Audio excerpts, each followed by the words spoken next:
ಎಲ್ಲೋ ಓದಿದ ಒಂದು ಕತೆ. ಒಂದು ಊರಿನಲ್ಲಿ ಎಣ್ಣೆಯ ವ್ಯಾಪಾರಿಯೊಬ್ಬನಿದ್ದನು. ಆತನು ಕುರಿ ಮತ್ತು ಕತ್ತೆಯನ್ನು ಸಾಕಿದ್ದನು.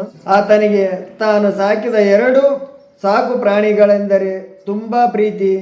ಅದರಲ್ಲೂ ಕತ್ತೆ ಕಂಡರೆ ಅವನಿಗೆ ಅಚ್ಚುಮೆಚ್ಚು. ಆ ಅಚ್ಚುಮೆಚ್ಚಿಗೆ ಪ್ರೀತಿಗೆ ಕಾರಣ, ಎಣ್ಣೆ ತೆಗೆಯುವಾಗ ಕತ್ತೆ ಗಾಣವನ್ನು ಎಳೆಯುತ್ತಿತ್ತು ಮತ್ತು ಎಣ್ಣೆಯ ಡಬ್ಬಗಳನ್ನು ಸಂತೆಗೆ ಒಯ್ಯಲು ನೆರವಾಗುತ್ತಿತ್ತು. ಮಾಲೀಕನಿಗೆ ಕತ್ತೆಯ ಮೇಲಿರುವ ಪ್ರೀತಿ ಕಂಡು ಕುರಿ ಒಳಗೊಳಗೆ ಅಸೂಯೆ ಪಡುತ್ತಿತ್ತು. ಹೇಗಾದರೂ ಮಾಡಿ ಮಾಲೀಕನ ಪ್ರೀತಿ ತನ್ನ ಮೇಲೆ ತಿರುಗುವಂತೆ ಮಾಡಬೇಕೆಂದು ಯೋಚಿಸುತ್ತಿರುವಾಗ ಅದಕ್ಕೊಂದು ಉಪಾಯ ಹೊಳೆಯಿತು. ಕುರಿ ಅಂದುಕೊಂಡಿತು, ಕತ್ತೆಯನ್ನು ಮನೆಯಿಂದ ಹೊರಹಾಕುವುದೊಂದೇ ಇದಕ್ಕಿರುವ ಉಪಾಯ ಎಂದು ತಿಳಿಯಿತು. ಕತ್ತೆ ಇಲ್ಲದಿದ್ದರೆ ಆಗ ಮಾಲೀಕ ನನ್ನನ್ನೇ ಪ್ರೀತಿಸುತ್ತಾನೆಂದು ಅಂದುಕೊಂಡಿತು. ಕುರಿ ಕತ್ತೆಯ ಬಳಿ ತೆರಳಿ ಕತ್ತೆಯನ್ನು ಹೊರಹಾಕಲು ಹೀಗೆಂದಿತು, ಗೆಳೆಯನೇ, ನಿನ್ನ ಕಷ್ಟ ನನ್ನಿಂದ ನೋಡಲಾಗುತ್ತಿಲ್ಲ. ದಿನಾಲು ಕಷ್ಟಪಟ್ಟು ಗಾಣವನ್ನು ಎಳೆಯುತ್ತೀಯ ಮತ್ತು ಸಂತೆಗೆ ಎಣ್ಣೆಯ ಡಬ್ಬಗಳನ್ನು ಹೊತ್ತುಕೊಂಡು ಹೋಗುತ್ತೀಯ. ಹೀಗೆ ವಿಶ್ರಾಂತಿ ಇಲ್ಲದೆ ಎರಡೂ ಕೆಲಸಗಳನ್ನು ಮಾಡಿ ನೀನು ಸೊರಗಿ ಹೋಗಿದ್ದೀಯ. ಆಗ ಕತ್ತೆ ಹೇಳಿತು, ಇಲ್ಲ ಗೆಳೆಯ, ನಾನು ಇಲ್ಲಿ ತುಂಬಾನೇ ಸುಖವಾಗಿದ್ದೇನೆಂದು.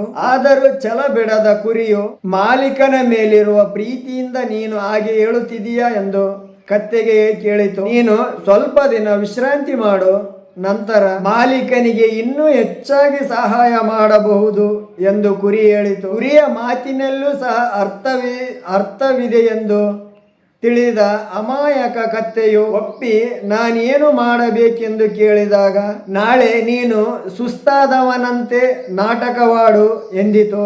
ಆಗ ಮಾಲೀಕ ನಿನ್ನನ್ನು ಸ್ವಲ್ಪ ದಿನ ಕೆಲಸಕ್ಕೆ ಹಚ್ಚುವುದಿಲ್ಲ ಮತ್ತು ವಿಶ್ರಾಂತಿ ನೀಡುತ್ತಾನೆ. ಕುರಿ ಕತ್ತೆಗೆ ಹೇಳಿತು.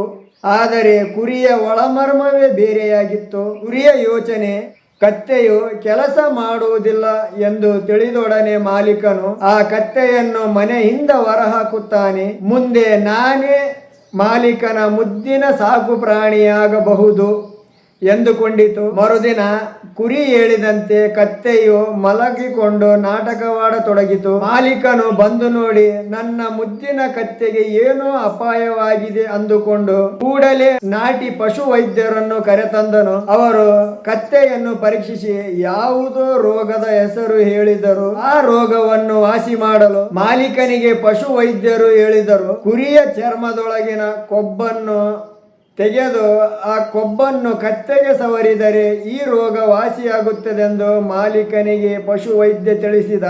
ಆಗ ಮಾಲೀಕ ತನ್ನ ಮುದ್ದಿನ ಕತ್ತೆಗಾಗಿ ತನ್ನ ಬಳಿ ಇರುವ ಕುರಿಯನ್ನೇ ಕೊಯ್ದು ಕುರಿಯ ಚರ್ಮದೊಳಗಿರುವ ಕೊಬ್ಬನ್ನು ತೆಗೆದು ತನ್ನ ಕತ್ತೆಗೆ ಸವರಿದನು.